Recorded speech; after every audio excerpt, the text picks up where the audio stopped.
Aleluia. Aleluia.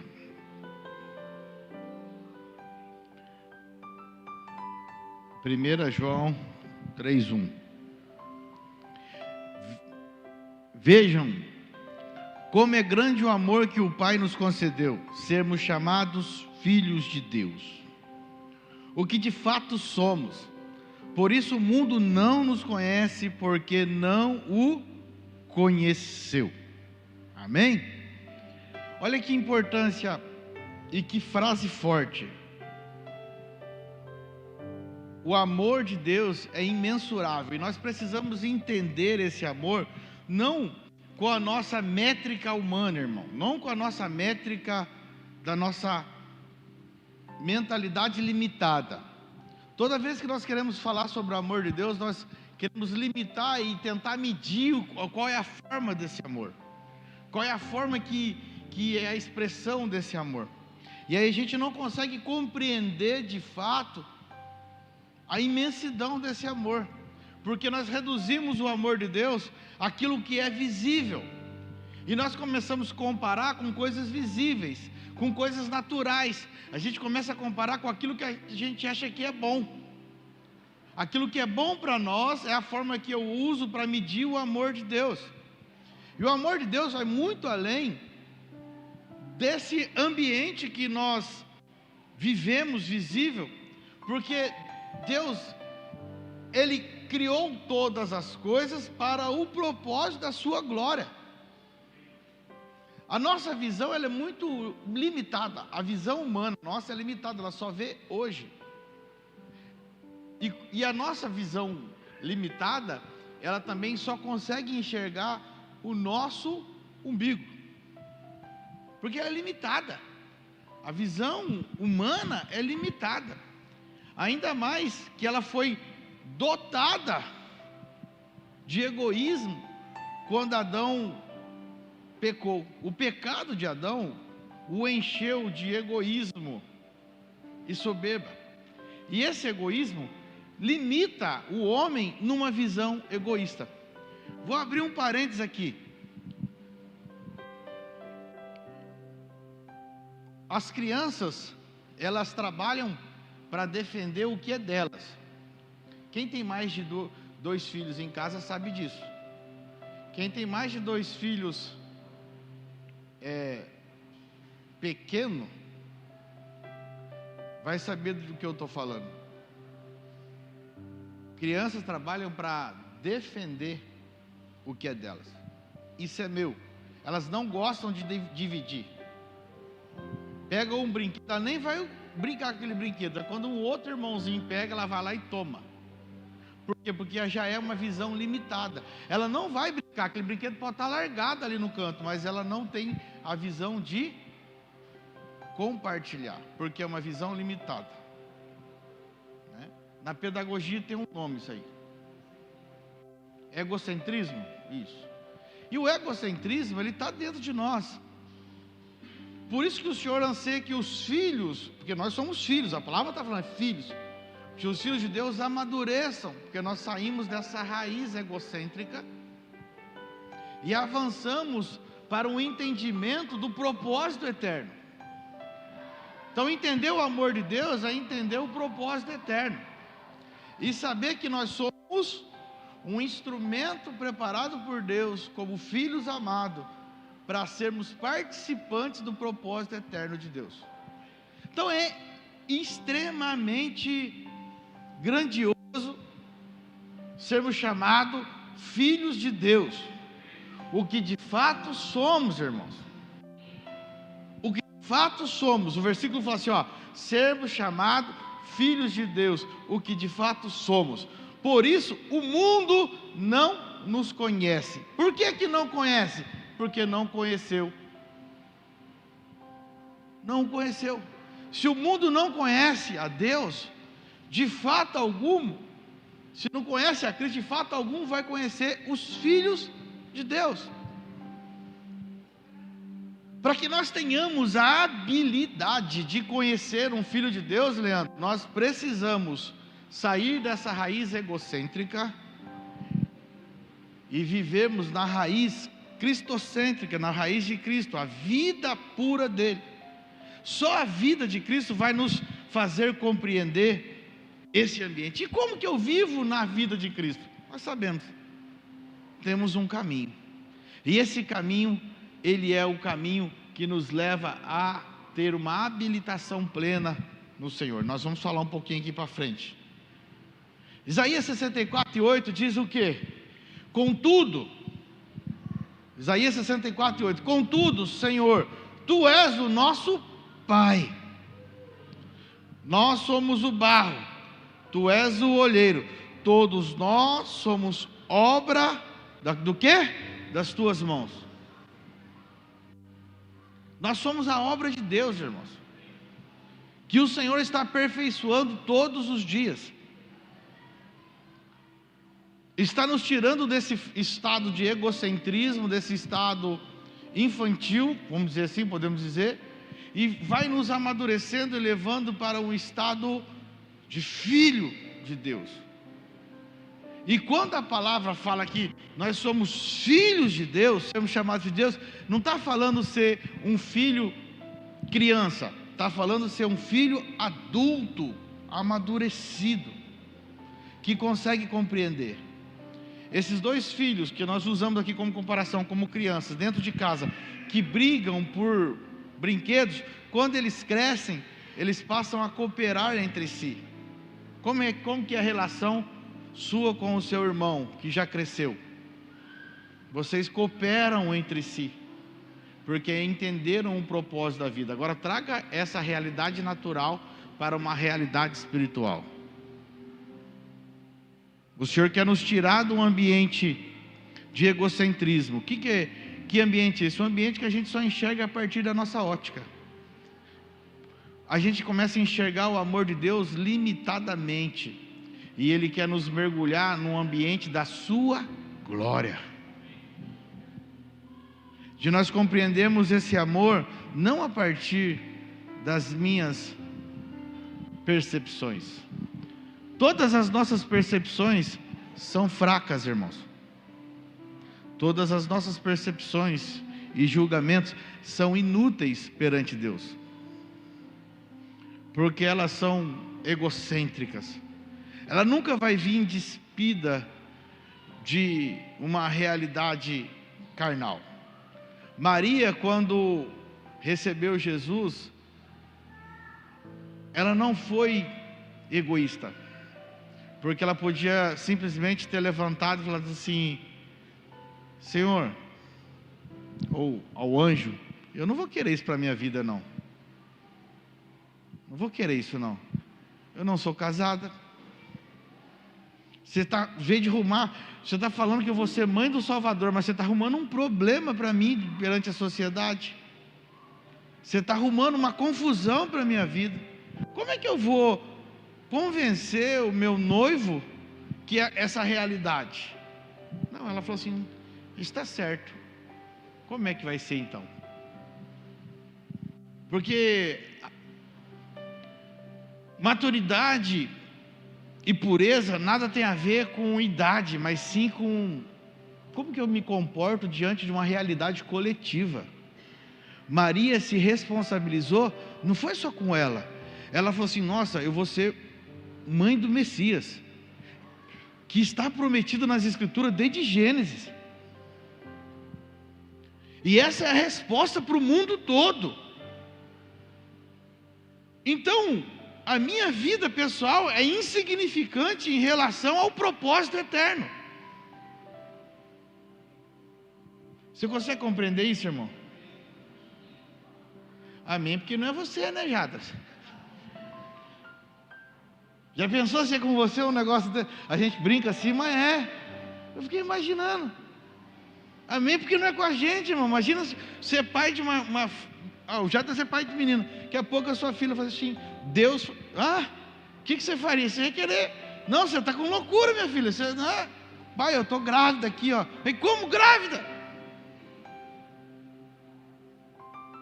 Diga assim: toda vez que nós importamos com um propósito coletivo, a nossa reputação não tem significância.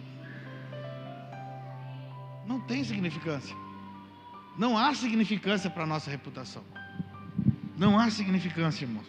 Então nós precisamos entender que nós somos a obra das mãos do Senhor. E essa obra é uma obra que está sendo lapidada todos os dias para que nós cheguemos a um lugar maduro no Senhor.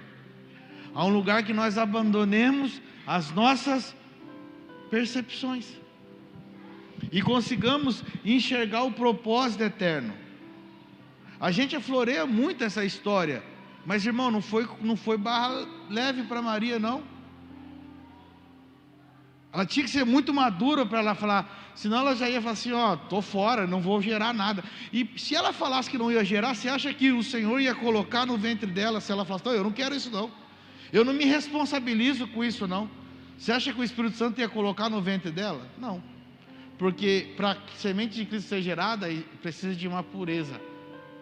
É a mesma coisa conosco. Tudo que o Senhor está gerando em nós como igreja, a vida do Filho em nós como igreja, precisa de uma responsabilidade nossa, que vai além da nossa medida pessoal. Mas nós devemos estar em pureza e falar, tá bom, vai comprometer com a minha reputação, mas como então? Me ajuda aí agora, me dá as instruções, vamos para cima. E aí, conta com o quê? Com mais nada, só com o Espírito Santo. É sobre isso que nós vamos falar. A pedagogia do Pai. A pedagogia do Pai. O Filho é a obra do Pai, e nós como Filho de Deus somos a obra do nosso Pai, irmãos. E existe uma obra do Pai em execução nessa terra, e essa obra, ela leva os homens a crer no Filho, em que o Pai enviou.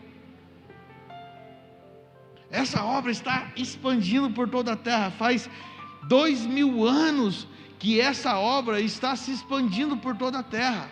João 6:29 diz o que? A obra de Deus é essa, que creiais, no que? Naquele que por Ele foi enviado. Então nós somos essa obra. A cada dia que nós estamos sendo aperfeiçoados, nós vamos se tornando a imagem e semelhança do próprio Filho. Então, se eu entender isso, irmãos, que eu preciso me responsabilizar com essa obra, João 6:9, vocês colocaram aqui, deixa aqui João 6:9 para mim, por favor. Nós precisamos responsabilizar com essa obra, irmão. Eu, você, nós precisamos ser responsáveis por essa obra. E se responsabilizar com essa obra vai custar tudo de nós. Vai custar a nossa vida inteira. Porque é a nossa vida que o Senhor está querendo aperfeiçoar. E eu vou levar você até você entender o porquê que o Senhor quer nos aperfeiçoar. Porque a obra é que creiais naquele que por Ele for enviado. E nós somos o quê? Filhos. Como que o mundo vai crer em Cristo sem olhar para nós? Sem olhar para você. E vê em você algo que é diferente. E sem ver em suas atitudes. Irmãos, o reino de Deus sempre foi o quê? Um pai e um filho edificando juntos, certo? Vocês concordam comigo isso? E o que o Senhor falou? O que eles falaram? Façamos o quê? O homem a nossa imagem e semelhança. Sabe o que eu vejo aqui nesse façamos? Que Deus continua nos fazendo até hoje a sua imagem e semelhança. Aquilo que o pecado deturpou da imagem e semelhança de Deus, o Espírito Santo e Deus, Jesus e a igreja, e esse mix continua ainda, Deus continua ainda nos fazendo a sua imagem e semelhança todos os dias. Então o Pai e o Filho ainda continuam trabalhando para edificar homens à sua imagem e semelhança. Deus continua trabalhando, o Filho continua trabalhando, e não há outro propósito, nós temos que ser a imagem e semelhança dEle, e esse propósito, ele é o propósito eterno de Deus. Agora, sermos imagem e semelhança do Filho, vai nos custar tudo, irmão, porque vai nos colocar num lugar de rendição, vai nos colocar num lugar de obediência, vai nos colocar num lugar de conhecermos o propósito eterno de Deus, vai nos colocar num lugar de plenitude eterna de Deus, de entender todas as coisas a partir da realidade de Deus e não a partir da nossa realidade. Vai expandir a nossa visão. Irmãos, quando nós permitimos nos sermos edificados nessa obra, a imagem e semelhança de Deus, as coisas ficam mais fáceis para a igreja. Vocês sabiam disso? Porque quando Deus fala com alguém, com um líder ou com um pai espiritual, e ele fala para a igreja, quem está nesse ambiente não tem dificuldade para entender, porque antes mesmo do pai liberar o coração dessa pessoa, já está circuncidado com aquilo que Deus está fazendo. Então nós precisamos todos os dias orar como Senhor, circuncidar o nosso coração para entender o propósito eterno, sem olhar a partir das nossas percepções pessoais. Porque todas as vezes que nós olhamos a partir das nossas percepções pessoais, tem uma palavra que pode entrar no nosso espírito, que é a ofensa. E a ofensa traz sobre nós a raiz de amargura, porque nós olhamos a partir das nossas percepções pessoais. Irmãos, eu vou falar para você uma coisa. Se eu fosse o pai de Maria, eu tinha dado uma surra nela. Estou falando a realidade. Eu não ia acreditar nisso. Precisaria o anjo descer outra vez e falar comigo. Estou falando aí. Precisaria o anjo descer, falou com você, então ele vai ter que falar comigo. Quero ver esse anjo aí. E vou dar um pau nele também. Vocês conseguem compreender o que eu estou brincando aqui, mas a realidade séria das coisas? Então o Senhor está fazendo essa obra e nós precisamos permitir Ele continuar fazendo essa obra em nós. Nós somos a obra do Pai, irmão, que todo dia Ele está nos lapidando, Ele está nos melhorando, Ele está nos ativando, Ele está revelando para nós lugares que nós precisamos ajustar, né? E qual é a ferramenta mais eficaz que Deus usa para nos lapidar nesse lugar, nessa obra, nos colocar num lugar de ajustes? A ferramenta mais eficaz que Deus usa é a cruz. A cruz foi a ferramenta eficaz e ela é usada nesse trabalho com uma precisão, porque a cruz ela é o único lugar, entenda comigo, irmão, a cruz é o único lugar que é capaz de nos moldar ao caráter do Filho, ao caráter de Cristo. Só a cruz pode nos moldar ao caráter de Cristo, só ela, para que a vida do Filho seja vista através de nós. Quando nós somos moldados ao caráter do Filho, o que a sociedade vai ver? A vida do Filho através de nós. Então só a cruz nos leva a esse lugar, porque ela é um lugar tão poderoso que só nela ela aniquila uma velha natureza, uma natureza pecaminosa, uma natureza egocêntrica, uma natureza que não avança, não cresce, e nos leva para um lugar chamado morte. Só que essa morte nos ressuscita numa natureza eterna, que é a nova criação. Nos ressuscita na natureza do eterno, do Filho de Deus. E eu quero que você compreenda comigo isso, porque a cruz não é algo sobrenatural. A cruz é renúncia. A cruz é algo que nós devemos passar. A cruz não foi algo sobrenatural. Sabe quando Jesus estava orando lá no monte? Quem que apareceu lá que os discípulos queriam fazer até uma tenda? Quem que apareceu? Moisés, Elias. Aquilo era sobrenatural. Aquilo era coisa espiritual. Mas a cruz não. A cruz era uma coisa visível. Era uma coisa natural que Jesus precisava passar. Você está compreendendo isso? Então, a cruz, ela vai ser no natural. Nós vamos ter que decidir naturalmente crucificar a nossa carne, matar o nosso eu. Por que Deus não interviu na cruz? Quando Jesus orou, Pai, se der para dar uma aliviada, o Senhor não respondeu nada para ele. Por quê? Porque, filho, a cruz você vai ter que ir. É o único lugar que mata a natureza do homem egoísta. E você veio para fazer isso, inaugurar uma nova criação, se você não for até ela. Então deixa eu falar uma coisa para vocês. Eu quero falar um pouco sobre a cruz aqui.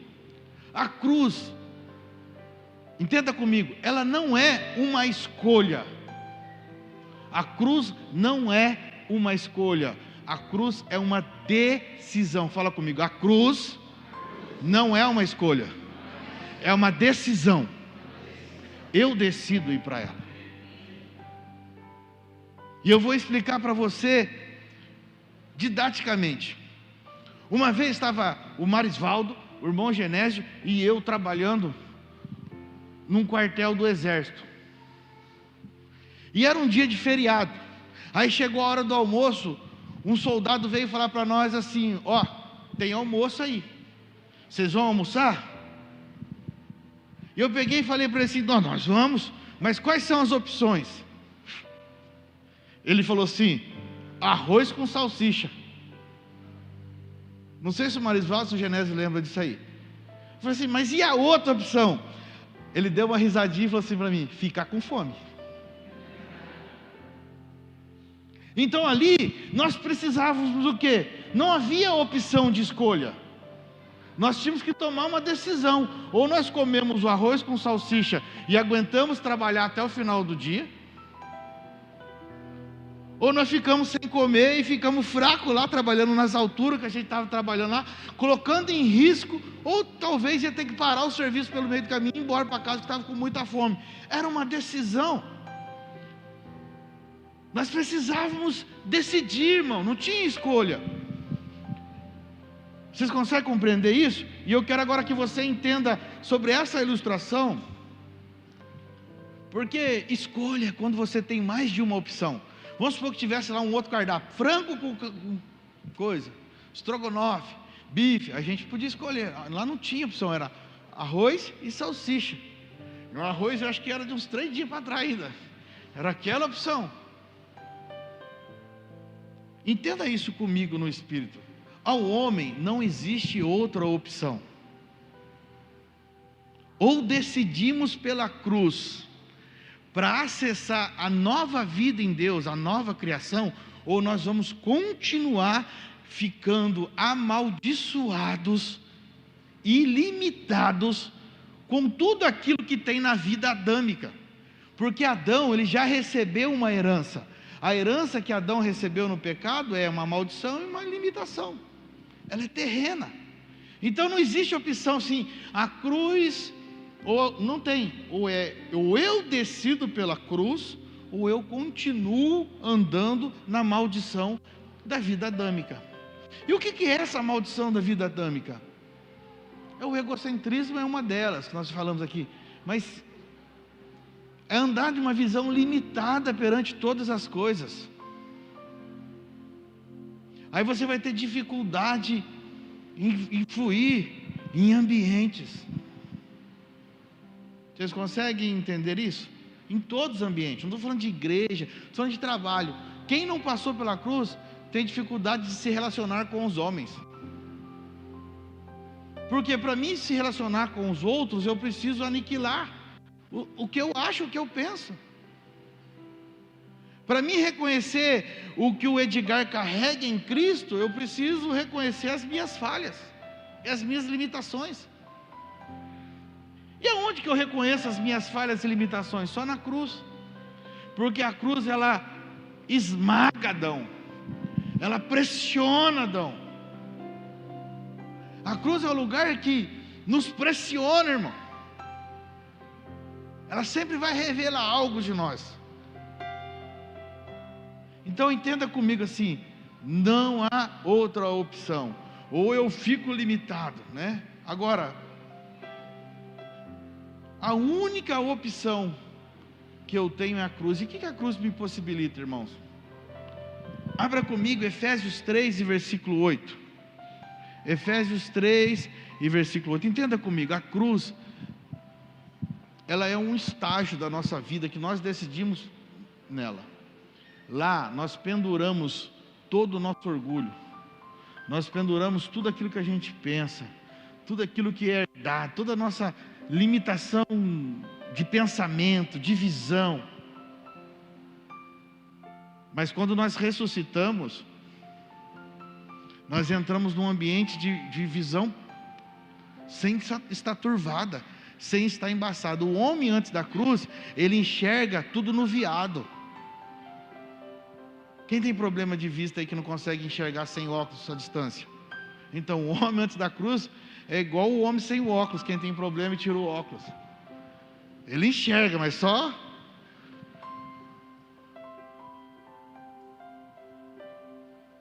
A cruz, ela nos leva a esse lugar. Agora entenda comigo, eu quero fazer um parênteses, eu tenho falado isso aqui há alguns dias. Quando Jesus, ele pendura na cruz, ele vai totalmente nu. O que isso significa? Exposição. A gente tirar para fora tudo aquilo que nos impede. A gente não pode ter nada escondido, nada oculto. Era isso que representava. E aí o que está oculto não é aquilo que a gente faz. Às vezes tem coisa que a gente nem faz, irmão, mas só está dentro de nós. A gente está andando, caminhando, obedecendo, tudo. Olha, o esposo convive com a esposa, ele não concorda com nada por dentro, mas por fora fala, não, está tudo certo. A esposa convive com a esposa, ela não concorda com nada, mas ela fala, não, está tudo certo. Ou seja, é essa a exposição. Aparentemente está tudo certo, mas é lá dentro, está escondido. Nós caminhamos em corpo, né? E você não tem problema nenhum com direção, você não tem problema nenhum em obedecer, mas lá dentro você obedece por um protocolo. Você não obedece porque é uma realidade no espírito. Você obedece porque diz assim, ó, eu sei. A gente tem uma frase aqui nessa casa que fala assim, que obedecer nos protege. Mesmo que eu não entenda, obedeça. Bom isso, e é uma realidade, mas nós temos que sair desse lugar. Porque nós não temos que obedecer só por um protocolo. Eu tenho que obedecer por descansar em Cristo, irmão, sabendo que nele é a melhor vontade, a vontade perfeita de Deus está nele. Então eu não obedeço porque eu estou cumprindo um protocolo para agradar alguém, não, eu obedeço porque eu estou descansando no Senhor, é dentro de mim. E a cruz precisa vir para nós desses ambientes. Quantas das vezes você se relaciona um com o outro e você se até aceita, está tudo ok, você não fecha a cara, você não faz nada, mas dentro de você está lá. A cruz traz isso. Por isso que Jesus foi nu, não tinha nada. Só que a lindeza da ressurreição é que Jesus ressuscita com vestes novas. E essas vestes, elas significam que está cobrindo toda a nossa nudez. Então nós vamos para a cruz em Adão e rasgamos, colocamos tudo para fora, tudo aquilo que está atrapalhando a gente crescer, todas as nossas críticas, todas as nossas tristezas, todas as nossas amarguras, todas as nossas raízes de amargura, nós colocamos na cruz. Geralmente nós vamos precisar de alguém. Quando eu fui liberto do vício da pornografia há mais de 12 anos atrás, eu só pude ser liberto porque eu tive que rasgar tudo com a minha esposa, abrir tudo no meu coração e falar assim, ó, a situação é assim, é muito mais profunda do que você imagina, e eu preciso da tua ajuda. Se você não me ajudar, faz mais de 12 anos isso, graças a Deus, eu acho que está fazendo até mais já. Mas teve que ser rasgado, teve que ser. Agora sim, ela sabia? Não. E por que o senhor falou, pastor? Porque se eu não rasgasse, não haveria cura, não haveria cruz. A cruz é a exposição daquilo que está lá dentro. Pastor, mas o senhor fazia? Ela não sabia, não sabia, mas se eu não colocasse para fora, se eu não rasgasse, não haveria exposição. A cruz é a nossa exposição, irmãos, de coisas que nós vamos levando. Sabe que você vai levando, não, acho que não pega nada não, sabe aquilo que você não concorda, mas não, tá beleza, e você vai levando, está lá dentro, vai gerando raiz de amargura, e cada dia essa raiz ela vai aumentando. Então a cruz é a obra perfeita do Pai, porque ela acaba com isso, ela aniquila com isso. Aí você, vai lá, Jesus foi nu, mas a ressurreição ele estava pleno, porque ele estava representando um novo estágio, como ia entrar no estágio da nova criação. Você foi exposto para a cruz, mas quando você ressuscita em Cristo como nova criação, irmão, é só glória, é vestes reluzentes, é vestes resplandecentes, é vestes nítidas, limpas, brancas. Era tão diferente, Jadas, que os discípulos nem conseguiam compreender quem era Jesus no caminho de Emaús. As mulheres confundiram ele com um jardineiro, porque ele estava numa nova natureza.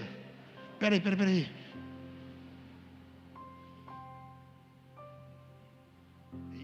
E era sobre isso que eles queriam. Então olha comigo Efésios 3:8.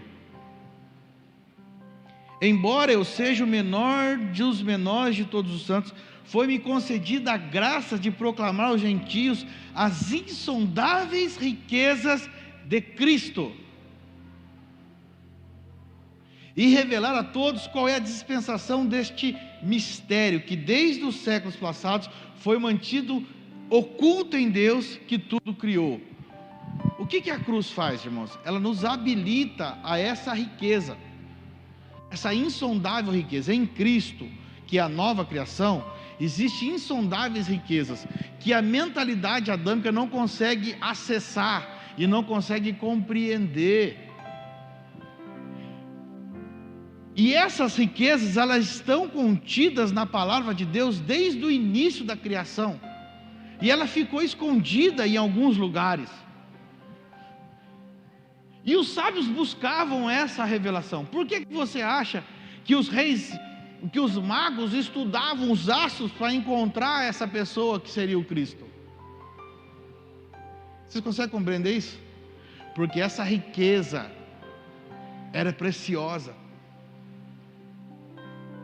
e é uma riqueza que não dependia dos tesouros deles. Eles não estavam nem aí com os tesouros deles, eles queriam encontrar a vida, eles queriam encontrar a sabedoria plena.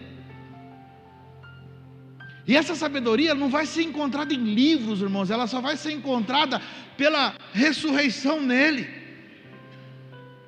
A vida de Cristo não é encontrada em literaturas e em prateleiras. A vida de Cristo ela é encontrada num ambiente de pureza, onde está sendo exalada essa vida. A cruz não é um lugar para nos julgar e para nos punir. A cruz é um ambiente para nos libertar. De quem? Da própria vida adâmica, uma vida amaldiçoada. A vida adâmica é amaldiçoada, irmãos. Mas você pode falar assim para mim, pastor, mas eu estou vivendo muito bem, eu estou na melhor fase da minha vida. Mas deixa eu falar para você, em Cristo tem muito mais. As insondáveis riquezas de Cristo são muito maiores do que você está desfrutando hoje. Se você não está em Cristo, as insondáveis riquezas são muito maiores.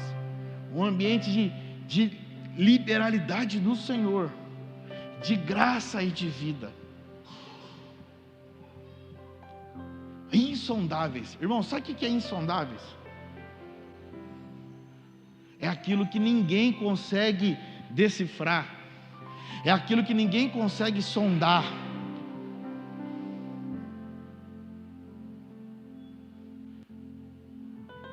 É profundo, é tão profundo que só quem vive nesse lugar pode saber. E é tão gostoso isso, irmãos. É tão gostoso viver nesse lugar. O lugar que você só se compromete com o propósito do Senhor. Você não está preocupado que se você carregar uma palavra do Senhor para mudar um ambiente, e que seja verdade, e que você libere no ambiente. Se o Marisvaldo aceitar ou não aceitar, você não está preocupado com isso. Por quê? Porque você está ligado no Senhor e fala assim: olha, eu sei a pureza, e o Senhor vai fazer aquilo que a palavra não fez, o Espírito Santo vai fazer. Há um compromisso meu e teu sobre essa sociedade, acessar essas riquezas que estão contidas em Cristo. E essas riquezas são riquezas de sabedoria, irmãos. As riquezas, as insondáveis riquezas que estão em Cristo, são riquezas de sabedoria, que nem Salomão conseguiu ter. Nem Salomão conseguiu ter. Pastor, mas Salomão foi o homem mais sábio da terra. Sim, Salomão foi o homem mais sábio da terra, numa mentalidade amaldiçoada, na vida adâmica. Você agora tem a oportunidade de acessar a sabedoria da nova criação, muito mais além. A vida do Filho.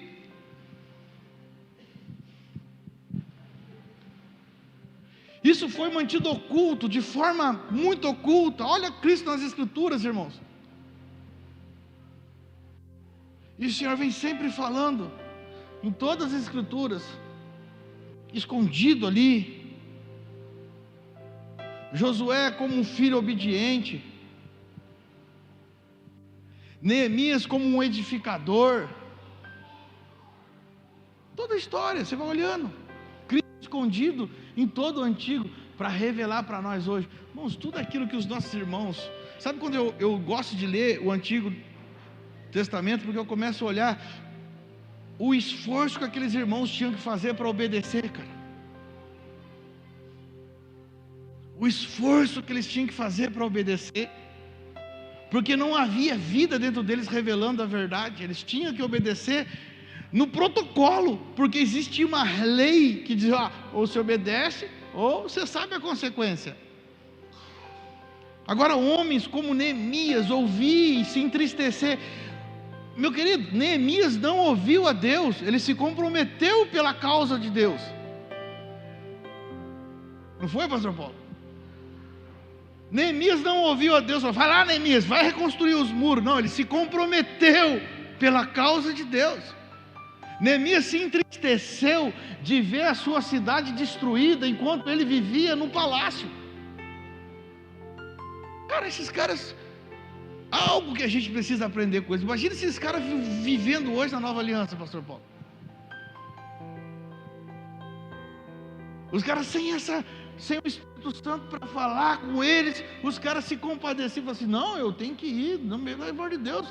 O rei fala com ele: por que você está triste, Neemias? Como é que eu vou estar feliz, rei? Eu tenho tudo aqui, mas a casa dos meus pais está destruída, minha terra natal está arrebentada. Aí o rei fala para ele: mas Neemias, você nasceu aqui, você nem nasceu lá, cara, você nem sabe o que é aquilo. Não, mas não tem jeito, é minha família, é minha casa. Deixa eu ir lá arrumar, me libera ir para lá. O cara abriu mão das suas agendas pessoais. Vou fazer um parênteses aqui, não gosto de fazer parênteses que aumenta muito, mas vou fazer um parênteses. Sabe quem é Neemias? Neemias, ele não foi levado cativo de Jerusalém ou de Israel para o reino que ele estava. Ele nasceu já no reino, os seus pais que foram levados cativos. É como se você pegasse você e sua família e falasse: vou mudar para um país de primeiro mundo. Aí você muda para os Estados Unidos. E seu filho nasce lá. Ele nasce lá, cresce lá, estuda lá, forma lá, fala mais inglês do que português.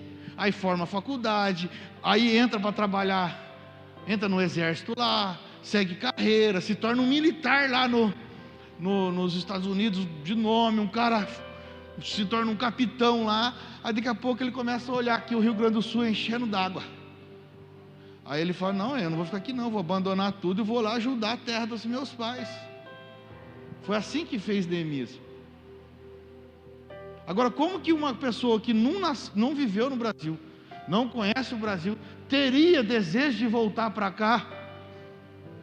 Comprometimento. Agora, tenho certeza que os pais de Neemias fizeram um trabalho muito forte ali de conservar a palavra de Deus no coração e falar para eles: essa é a terra.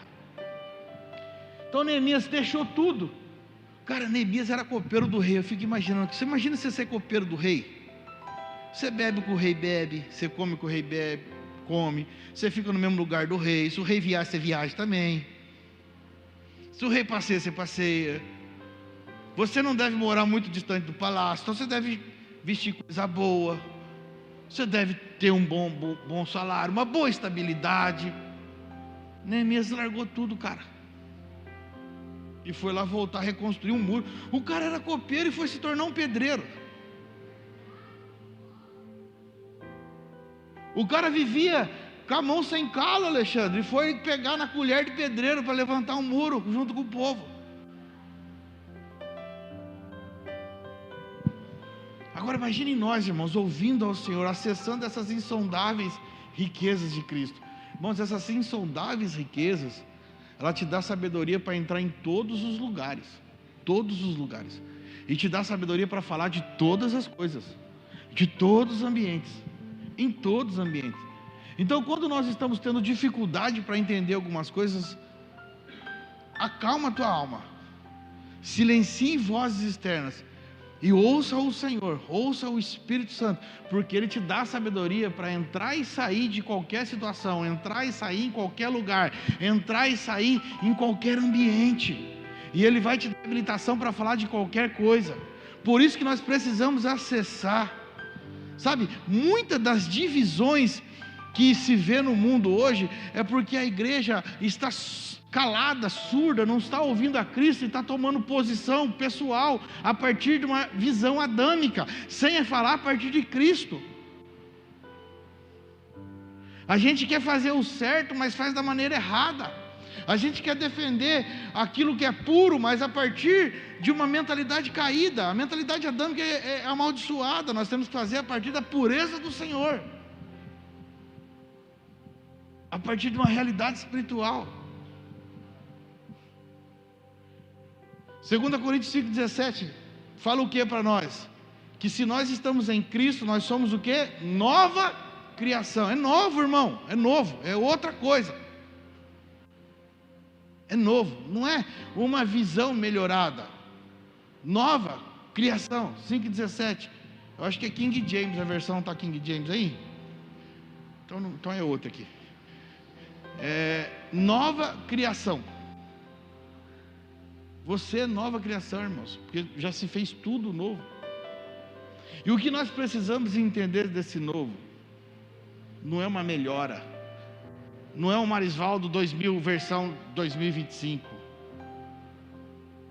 A palavra fala que aqueles que estão em Cristo, que têm um nome escrito no livro da vida, receberão um novo nome, não fala isso? E esse nome só você saberá qual é. A palavra fala isso, Apocalipse 3. É isso que nós estamos falando. Qual é o nome? O mundo pode te julgar pelo Marisvaldo do passado, mas você sabe quem você é em Deus. Esse novo nome é o que o Espírito Santo falou a seu respeito, é o que o Pai tem falado todos os dias a seu respeito de quem você é, Marisvaldo. O Kleber do passado, muitos me conhecem pelo Kleber do passado, mas eu o conheço pelo Kleber do nome que está no livro da vida, o nome que o Senhor me deu. Eu sei o nome que o Senhor me deu, e eu tenho plena certeza nisso. Eu sou filho amado ainda, e um filho amado, ele tem favores dos céus. Irmãos, quando nós entramos no ambiente da nova criação, coisas que serão realizadas não serão nós, é o favor de Deus sobre a nossa vida, porque você já compreendeu o propósito eterno, você já aniquilou a sua vontade. Então nós somos nova criação, e só sendo nova criação nós podemos acessar esse lugar. Sabe, irmãos, o que nós precisamos entender na nova criação é que Deus nunca desejou o nosso trabalho. Não, pastor, não, Deus nunca desejou o nosso trabalho. O Pai não quer o nosso trabalho, Ele quer o nosso coração. Sabe, todas as vezes que eu vou fazer algo em casa, seja algo bobo ou algo mais difícil, eu chamo o Daniel. Eu fazia muito isso com a Carol, agora eu já cresceu, está trabalhando, mas eu chamo o Daniel. Vem aqui me ajudar. Vamos fazer isso, vamos lavar o carro. Aí ele começa a lavar. Irmãos, quando eu chamo o Daniel para me ajudar, para lavar o carro, ou para instalar um quadro, ou para fazer uma reforma em casa, no sítio dos meus pais, eu sempre chamo ele, e eu passo algumas tarefas para ele fazer, meu filho, e tudo que eu passo para ele fazer, depois eu tenho que refazer tudo, demora mais do que se eu tivesse feito sozinho.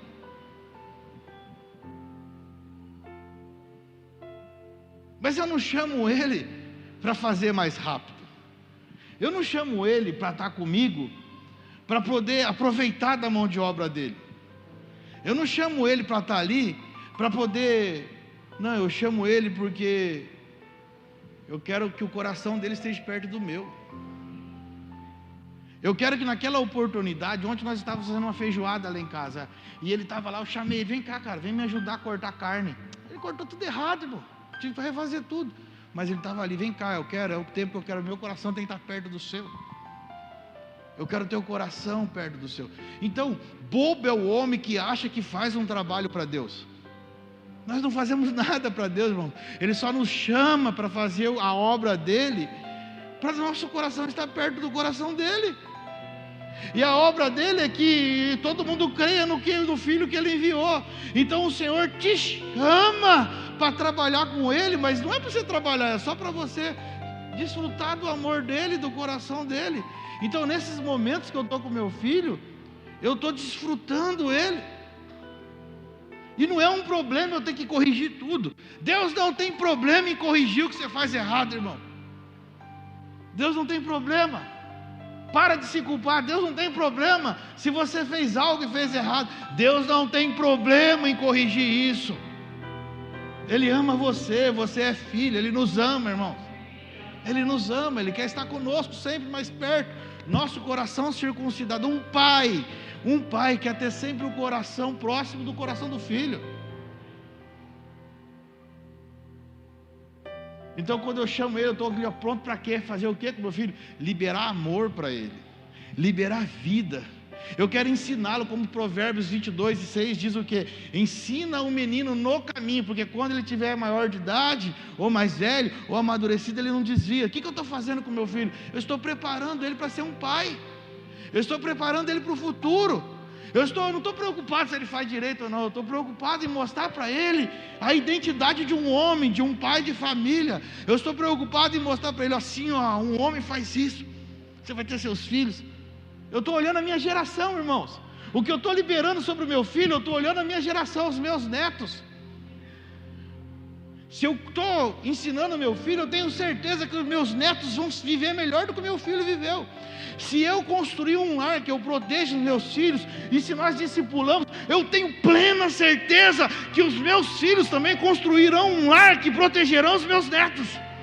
É geracional, o Senhor nos chamou para multiplicar o que nós carregamos. Então eu estou trabalhando para que o coração dele esteja próximo do meu. Então para que ele faça um serviço perfeito. Deus não se preocupa com o nosso serviço perfeito. Deus se preocupa se o nosso coração está próximo com aquilo que Ele quer, querido. Entender, se a gente entende isso. É uma alegria para mim eu estar junto do meu filho, é uma alegria para mim estar com a presença ali, é uma alegria, isso é uma alegria para mim. A gente ri, a gente brinca, a gente desfruta um do outro, e é verdadeiro isso. Mas sabe, às vezes eu chamo ele para me ajudar, ele não está muito afim. Tem dia que ele não está muito afim. Aí ele começa a fazer as coisas displicentemente. E algumas coisas que ele faz displicentemente colocam em risco ele mesmo, ele pode se machucar. Às vezes quando a gente está com uma ferramenta, trabalhando com alguma coisa, e ele começa a fazer displicentemente, ele pode se machucar. Aí eu preciso ser enérgico com ele. Eu preciso mostrar para ele que aquilo é perigoso. Eu preciso falar para ele, cara, cuidado com isso. Ô rapaz, presta atenção, você vai se machucar. E às vezes ele fica meio bravinho comigo. Ele não gosta de ser chamado a atenção. E aí naquele momento ele fecha, ele sai de perto, ele não fica ali. ele fica com o sentimento assim: poxa, eu estou ajudando, você está xingando. E ele é melancólico. Daí depois de um tempo eu deixo lá. Aí depois de um tempo eu chamo ele e falo: cara, eu não quero ver você machucado. Se eu deixasse você daquela forma, você ia se machucar. Agora, se eu falasse para você: não faz isso, faz assim, você ia mudar? Não, porque você não estava afim, você não estava querendo. Eu precisava chamar você para uma realidade do perigo que você estava correndo. Daí ele começa a entender.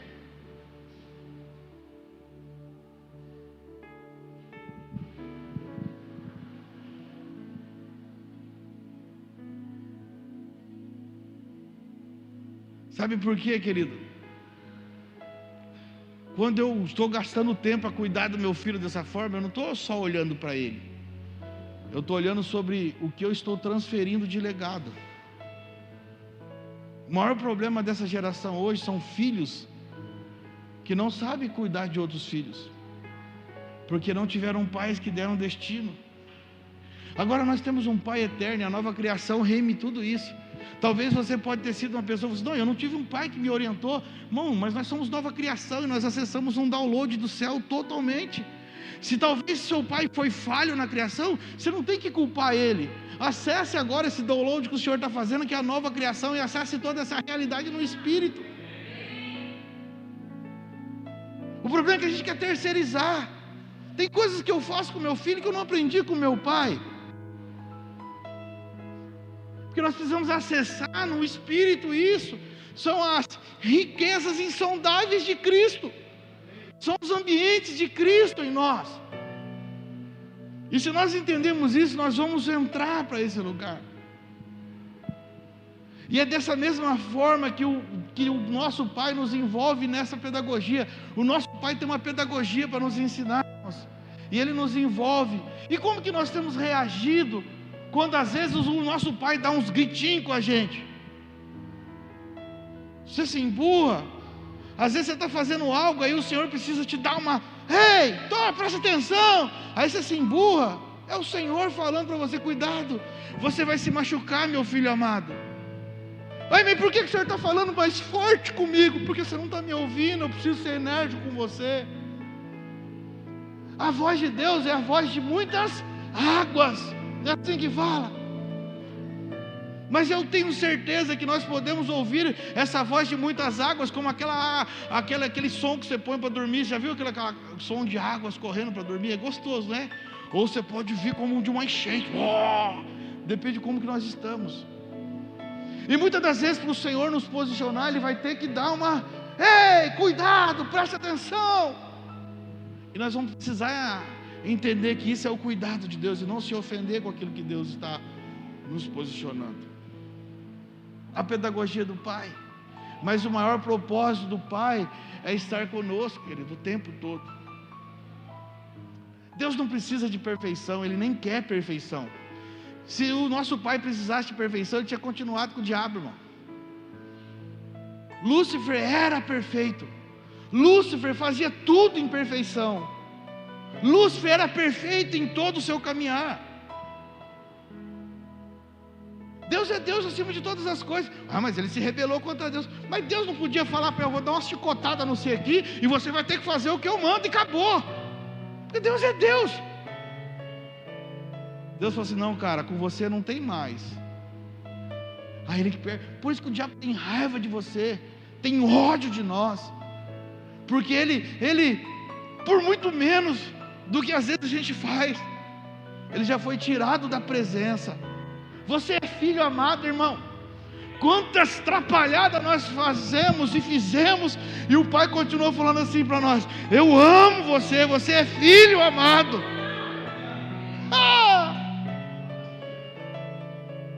Nós somos filhos amados, irmãos.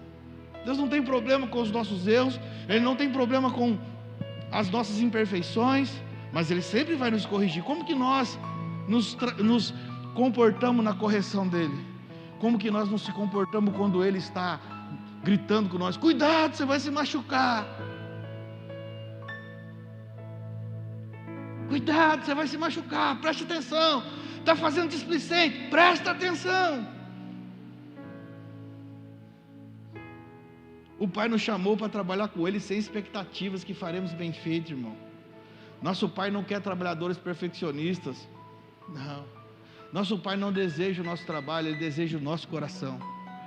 É o nosso coração. É o nosso coração no coração dEle. Porque quando o nosso Pai tem o nosso coração, irmãos, não tem nada que nos pare, não há pecado que nos pare, porque você tem o coração do Pai, você sabe o que agrada o Pai. Você vai cuidar da sua vida nesse lugar. Você vai trabalhar não é mais por obrigação, você vai trabalhar por prazer, porque você e o Pai se sente esse amor. E é muito bom isso, irmãos, eu falo isso. Nós temos passado os dias mais difíceis da nossa vida. Nós temos enfrentado como família os dias que o Senhor tem nos forjado a um lugar de experiência com Ele poderosa. E a cada dia, sabe o que eu sinto nesse passar que Deus está permitindo a gente passar? Mais o amor dEle exalando dentro de nós.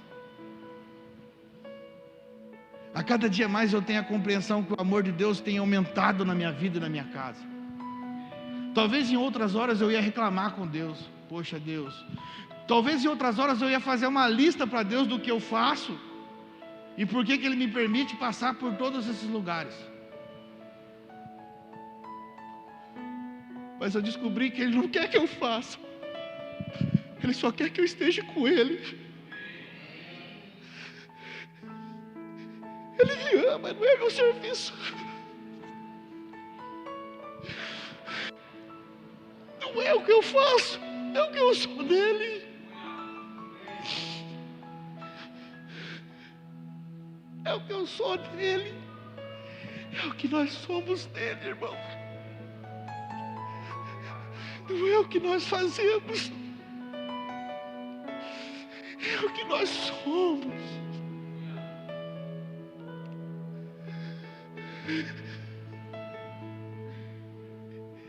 É o que nós somos. Nosso Pai não quer o nosso labor, Ele quer o nosso amor. Ele não quer que nós laboramos para Ele, Ele quer que nós desfrutamos dEle. Ele está nos chamando, Ele está realizando uma obra, Ele está nos chamando, falando assim: vem participar comigo, filho. Veja o que eu estou fazendo na terra. Eu estou expandindo a revelação de Cristo na terra. Vem participar comigo disso. Nós estamos participando daquilo que Deus está fazendo, irmão. Nós não estamos trabalhando, é Ele que está trabalhando. Nós só estamos participando com Ele. E muitas das vezes a gente está errando em algumas coisas e Ele não está se importando, Ele está corrigindo. Muitas das vezes a gente está até atrasando o que Ele está fazendo, mas Ele não está se importando, Ele está lá corrigindo. Muitas das vezes, se Deus fosse trabalhar sozinho, se o nosso Pai fosse trabalhar sozinho, seria muito mais rápido que nós, mas Ele não quer abrir mão de ter nós com Ele. Ele não quer abrir mão de estarmos junto com Ele. Ele deseja que o nosso coração esteja muito próximo do dele. E assim Ele ensina, irmãos, todas as vezes que nós estamos próximos daquilo que Ele está fazendo, Ele nos ensina o caminho que nós devemos andar. E é assim que nós nos amadurecemos. Nós nos amadurecemos quando a voz dEle para nós soa como amor, como aquilo que Ele está fazendo, soa como uma missão. Como filhos amados, a missão do Pai se torna a nossa missão.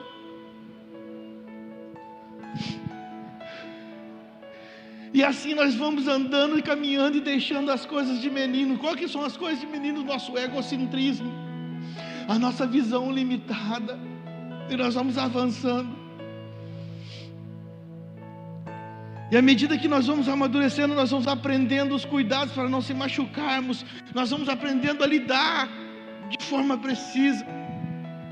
Paulo em 1 Coríntios 13:11, ele fala que quando ele era criança, ele pensava como criança, falava como criança, mas quando chega a idade madura, a idade adulta, ele deixa para trás as coisas de criança.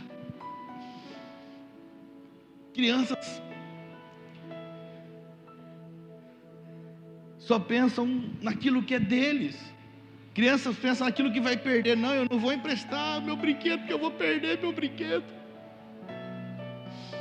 Homens maduros não pensam no que é dele, mas pensam no que é coletivo.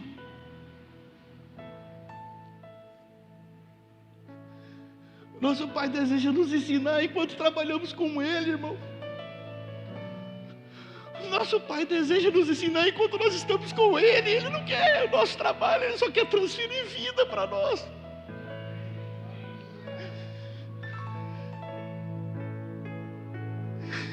O Senhor quer transferir o seu coração, Ele quer transferir o seu amor, Ele quer transferir a sua mente para nós, a sua visão. E quantas das vezes nós nos comportamos como meninos emburrados nas correções do Pai? Sabe o que o Senhor está fazendo? Ele está nos preparando para cuidar dos seus demais filhos. Por que o Senhor está nos ensinando? Porque nós vamos ajudar a cuidar dos demais filhos. Existem muitos filhos que ainda são meninos, que não chegaram na estatura, mas você está sendo forjado para cuidar destes.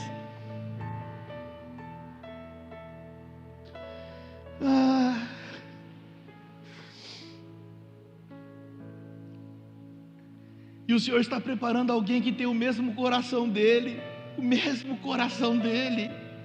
Sabe, irmãos, quando nós conhecemos e compreendemos a profundidade do amor de Deus, as insondáveis riquezas de Cristo, a gente não vai cuidar de ninguém a partir de uma expectativa pessoal. Eu não cuido do Marisvaldo a partir de uma expectativa pessoal, mas eu cuido do Marisvaldo a partir da expectativa do Pai. Como que Deus vê, como que Deus ama, como que Deus deseja.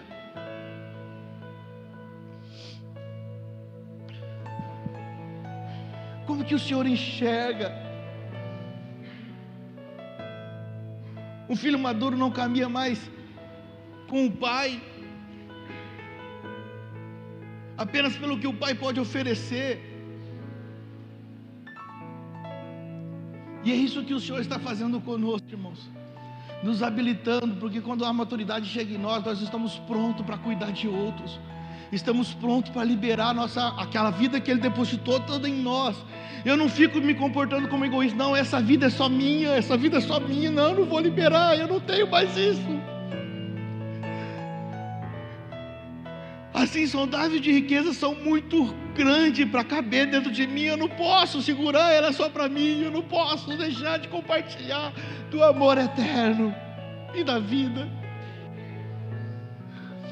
O Senhor colocou insondáveis riquezas dentro de mim, que eu não posso agir mais egoisticamente. Falar assim, não, eu vou cuidar dos meus problemas. São tantos os problemas, eu vou cuidar. Não, porque há um tesouro que foi colocado dentro de mim. Eu sou um vaso de barro, mas há um tesouro colocado dentro de você, irmão. Você é um vaso de barro, mas há um tesouro poderoso colocado dentro de você. E é esse tesouro que nos faz sair das nossas percepções pessoais. Um filho maduro, ele se compromete, ele não caminha mais por aquilo que o pai pode oferecer. Não, o Alexandre falou sobre isso aqui. E nem pela necessidade, mas sim por amor ao propósito do pai. Um filho maduro, ele se compromete em multiplicar para as próximas gerações o amor do pai e aquilo que o pai deixou de legado. A nossa responsabilidade é multiplicar para as próximas gerações a pureza que o Senhor colocou em nós, a vida que Ele colocou em nós. Mas se nós não experimentarmos a cruz, nós vamos ficar sempre no lado egoísta e defendendo as nossas bandeiras e defendendo as nossas visões. E esquece de acessar a realidade do Senhor e falar assim, não, tem muito para ser liberado.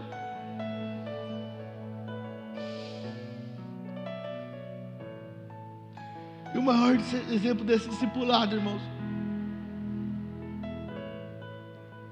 foi o que Jesus fez com os discípulos, irmãos. Na época de Cristo, naquele período, Todo líder, todo ensinador, todo mestre tinha uma escola. E Jesus era o mestre, ele tinha os seus discípulos. Então todo mestre formava uma escola, sentava ali, criava uma apostila para a turma e começava a ensinar. A escola de Jesus já chegou para quebrar todo o sistema daquela época. Não teve uma escola. Jesus falou para eles: vocês estão cansados de seguir essas coisas aí que estão deixando vocês sobrecarregados e pesados? Vem cá e segue-me. Eu vou ensinar para você, eu vou aliviar o fardo de vocês, eu vou dar um descanso para você. A escola de Jesus é assim: vem e segue-me. Sabe o que Jesus estava falando para os discípulos? Vem trabalhar comigo, vem ver como eu trabalho. Os discípulos davam trabalho para Jesus, irmão, mais atrapalhava Jesus do que ajudava. Mas eles estavam aprendendo com o Pai, eles estavam recebendo discipulado no corpo a corpo, todo o tempo junto, próximo junto. Quando Jesus morreu, ressuscitou, foi embora, não tinha mais Jesus terreno, não tinha mais o homem terreno, só havia agora a graça do Cristo multiplicada sobre aqueles homens. Aqueles homens ficaram tão fortes. Não havia mais o Jesus que multiplicava pães para eles, não havia mais o Jesus que mandava pescar para pagar imposto. Vai lá no peixe lá e pega lá a moedinha para pagar o nosso imposto. Não havia mais o Jesus provedor. Então Jesus, teoricamente, o Jesus terreno não poderia oferecer nada para aqueles homens mais. Mas aqueles homens se tornaram tão maduros e se comprometeram com a missão de Jesus, que evangelizaram o mundo conhecido da época em 2 anos. Toda a terra conhecida, todo mapa mundi da época, que não era esse mapa que nós temos hoje, era metade, menos da metade do que nós temos hoje. Existiam lugares que os homens não conheciam. Toda a região ali foi evangelizada. Ásia, Europa, aquele ambiente ali todo árabe, conheceram o poder de Cristo, por homens que não frequentaram uma escola, mas sim homens que... Vem aqui, pastor Paulo. Homens que conheceram isso aqui, ó. Oração. Homens que trabalharam com Jesus junto ali, ó, e foram conhecendo o coração.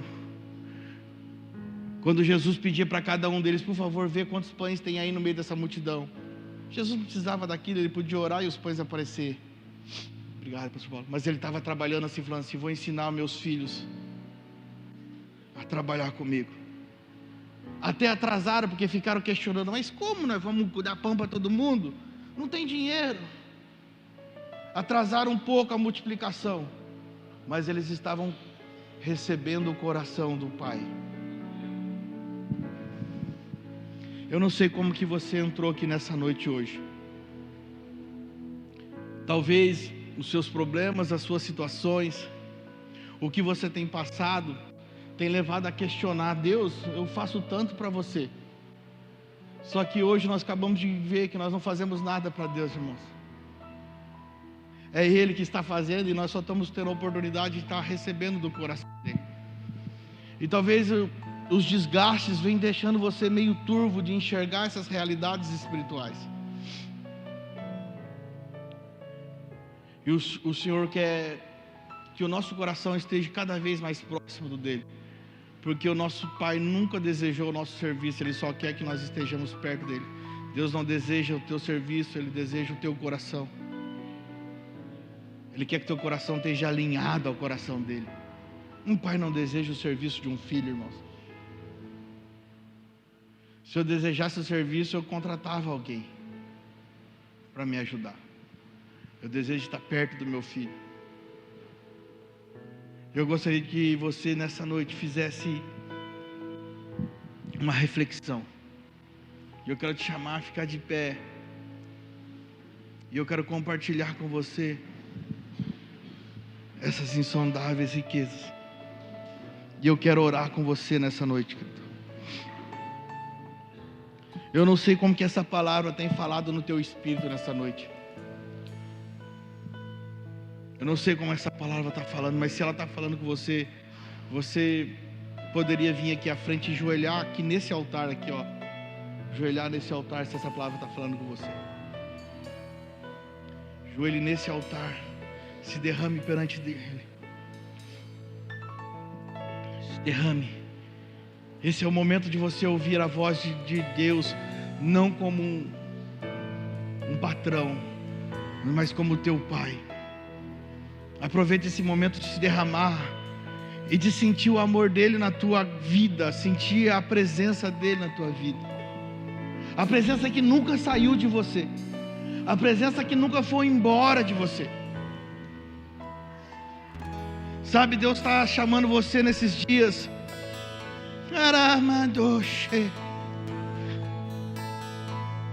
Talvez você possa estar enfrentando os dias de mais pressão da sua vida, mas o Senhor está te habilitando, te forjando. As pressões não são para te machucar, as pressões são só o cuidado de Deus dizendo: ei, cuidado, vai se machucar, preste atenção. Deus está alinhando o teu coração ao coração dele. O Pai está alinhando o teu coração ao coração dele. Muitas das vezes nós passamos por dias que as pressões vêm por todos os lados, em todos os sentidos e todas as maneiras, mas o Senhor está alinhando o teu coração, e Ele já te deu um nome que só você sabe. O mundo não conhece esse nome porque não conhece a Ele, mas você conhece o Pai.